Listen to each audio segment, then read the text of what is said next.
let's have you come in as part 1, and then 1 and 2 as part 2, and over here part 3, and we'll sing it through just once. Wise woman. For health and strength and every strength, for health and strength and day and rain, we praise thy name, O Lord.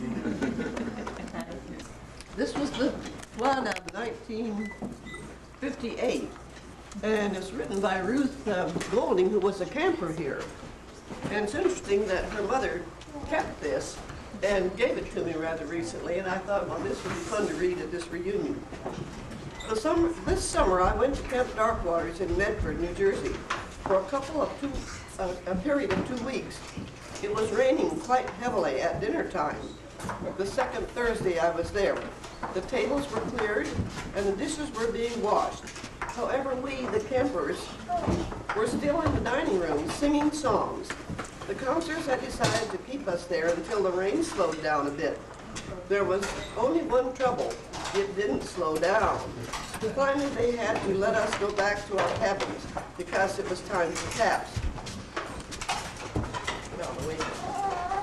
As usual, we girls in the cabin talked a while and finally went to sleep, not realizing how hard it was still raining. The next thing we knew, a counselor was shaking us and telling us to get up out of bed. It was 4 a.m. in the morning. She told us to change into dungarees and heavy shirts and gather together 2 blankets and our pillows and a change of clothing. And then we hoisted everything from the floor and the lower bunks to the upper bunks. We then waited, and I do mean waited. I think I remember they walked right off the level of their floor into water.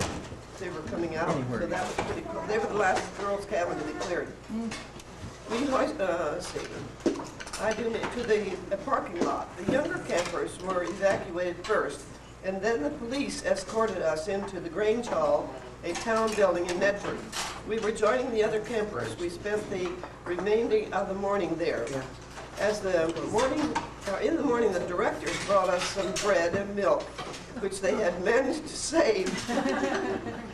After eating, we entertained ourselves until noon. At noon, the directors again returned and told us that the older campers could go back to as the water had gone down considerably. They explained that no damage had been done in the cabins themselves, but a set of doorsteps had floated away, and many things were floating in the kitchen. We helped to straighten up a little, and by noon, all the campers had returned. We ate in the parking lot at noon, and by dinner, everyone could walk safely, only in 6 inches of water. After dinner, we all took guided tours of the camp in cabins groups. We were safely to bed without any more rain beating on the roof. By morning, all the water had gone down, and we were back in our regular schedule. This was my first flood, and I hope my last. Now, other memories about the flood. Yeah, we didn't entertain ourselves. Don came with his guitar to the Grange and played for the girls. Oh. And I remember. Play for the boys. The girls were in the Grange. The boys were in the Firehouse. And I was telling Nina earlier that I remember that I don't remember taking shoes and we had to walk back barefoot. Barefooted. That's what I remember, and I remember that they told us things were floating in the dining hall like eggs. There were some rotten eggs, and they were floating. That's what I remember as Council. Well, you took a canoe. 1 o'clock, so we got to evacuate the kids. You took a canoe into the dining room. Flood. I didn't believe that at all. He said, "Come here, look," and he put his flashlight out the door, and there's the water right at the top step. Next thing I knew, Reid was carrying the kids out one by one. I was probably one of them. Yeah, I was one of them too. I was one of them. I think when I went, 4 of them were here. I think when I went, he had one in one hand and one in the other. I don't know, you were little. I was the longest kid. What about the canoe? Did you have I remember Gulliver barking. Yes. I don't know why, but we had a supply of brown shopping bags. And I gave everybody a shopping bag and said, put your change of clothes in this. And nobody dropped a bag in the flood. I thought that was pretty remarkable. Another thing was we had a chest freezer about so high, and the ice had always been a scarcity at Darkwater, so we had a 25-pound cake of ice in there. Well, Steve thought we ought to get this freezer up on higher levels so it wasn't exposed to the elements down there. So he took that 25-pound piece of ice and put it out here and said, wait till the natives find this floating down the creek. Anybody else was here for that memorable? The next day, the water in the stream, they had opened the lower dam to clear the flood out. And they, I guess they had closed, I don't know what the story was, but after a while, the water was so fast, it was probably about 50 miles an hour. It was scary, and it carved out, it deepened our deep end. It carved out all the mud from the stream. And you remember we used to have for the counselors a long and too short as an emergency whistle? Well, our daughter Jane was on duty when they were swimming at the deep end, and there was more current there than they'd expected, and I heard this whistle, and people really jumped. She wasn't really, I mean, it wasn't herself, but one of the campers she thought was struggling in the water. So that turned out to be okay.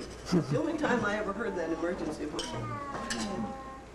The water can get quite high. To give you an idea, the T-shirt commemorates the flood, which, if you can imagine, you could not see the railing on the canoe dock. Wow. And the water was up to this floor level in here. You could canoe anywhere in camp. We have these GU refrigerators out here. One of them made the corner around and into the shower. And I found it hiding there.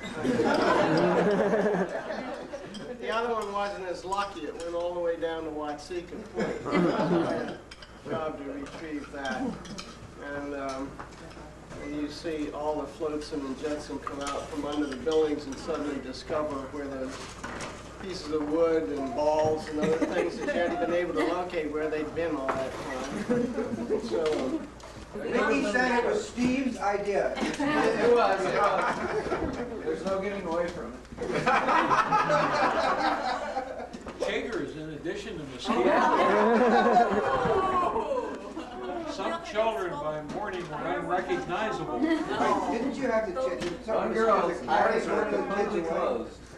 Well, we literally, the next morning, Yeah. before we all came back here, this was before, camp didn't have any tripping program at that point. This was, in some sense, the inauspicious beginning of camp's tripping program. They took the whole camp at once. Yeah. And they had, in order to kind of try to bring some levity to it, they had competition as to which camper had the most mosquito bites, and it was up there in the 80s or 90s or something like that. There were people who had their eyes swollen shut from it. But it was great swimming because it was a real sandy beach, and they had a swimming area to find roomed, nice. We had great swimming. didn't care It was how the only way to get away from it. That's right. You had to like get little straws and get under the water.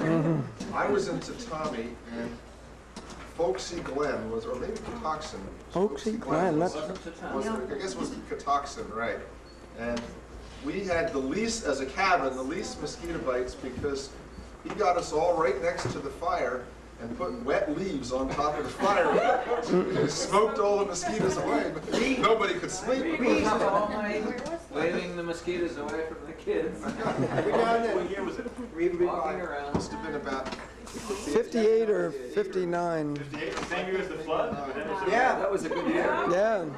flood, yes, I figured it was Steve's answer to the flood. He said, no flood's gonna get my kids down. I'm gonna find something exciting. No, it had to be two places. Flood We didn't have and We hadn't swum in a long time. Mosquitoes. He took us to a swimming place. These were flooding back, which, and all the good ones, none of the bad ones. There weren't any bad ones. Couple. I could dredge them up if I really tried. Yeah, right. we could help them. Maybe I'll see you later. Wilbur and I are also eating after dinner, and this has just been a most memorable occasion. It's just so wonderful to see all of you carrying out the Dark Water spirit and sharing your memories. I just think Peter and Becky have done a tremendous thing I really have. in our lives for all of us. Yes. We're here. Thank you very much. Yes.